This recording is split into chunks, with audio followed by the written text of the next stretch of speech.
Pritužbe na rad BiH diplomatsko-konzularne mreže stižu sa svih strana. BiH dijaspora se žali da preko naših ambasada ne može uputiti pomoć stanovništvu poplavljenih područja. Provjerili smo. U državi sa najvećim brojem BiH doseljenika Njemačkoj prihvataju samo novčane doznake. Preko ambasade se može izvršiti na centralni račun ambasade uplata novčanih sredstava, a slanje materijalnih dobara, roba ne ide preko ambasade, nego preko udruženja koja se time bave u Njemačkoj. A zašto ne može sa materijalnim sredstvima preko ambasade? Zato što ambasada nije dobila takvo odobrenje. Ista situacija je i u Holandiji. Ima otvoren račun na koji se sredstva mogu uplaćivati.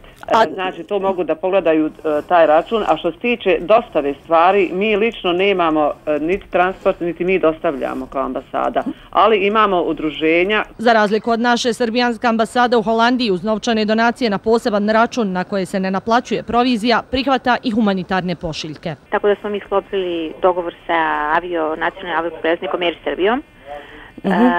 Mi samo molimo ljude da bi nam pomogli da stvari budu upakovane u kartonske kutije i da na svakoj kutiji bude obeleženo šta se u njoj nalazi.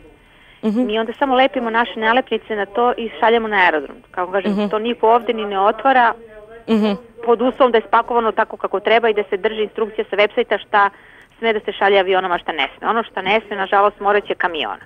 Kamion ili avion nije bitno. Bitno je samo da pomoć stigne do onih kojima je najpotrebnija, na transparentan način. Bosancima i Hercegovcima u inozemstvu koji humanitarnom pošiljkom žele pomoći svojim sunarodnicima preostaju samo brojna udruženja dijaspore, a oni su do sada prikupili tone i tone hrane, lijekova, higijenskih potrepština i tehničkih pomagala za stanovništvo u ugroženim područjima.